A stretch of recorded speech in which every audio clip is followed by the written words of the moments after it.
ತಾಯಿ ಬಚ್ಚಮ್ಮ ಜನ್ಮವ ನೀಡ್ಯಾರ, ತಿಮ್ಮಪ್ಪ ಎಂದು ಹೆಸರಿಟ್ಟಾರ. ವೀರಪ್ಪ ಬಚ್ಚಮ್ಮ ಮಕ್ಕಳಿಗಾಗಿ ಹರಕೆಯ ಹೊತ್ತಾರ. ತಿರುಪತಿ ತಿಮ್ಮಪ್ಪ ಕೇಳರಿ ಇವರ ಮನೆಯ ದೇವರ.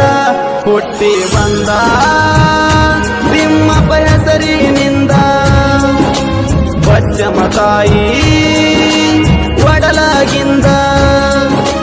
ಪಾಡ ಗ್ರಾಮದಲ್ಲಿ ಜನಸಿ ಪವಾಡಗೈದ, ಭಕ್ತಿಯ ಭಂಡಾರ ಅರಸ, ಕಾಗಿ ನೆಲೆಯಲ್ಲಿ ವಾಸ ನಮ್ಮ ಭಕ್ತ ಕನಕದಾಸ.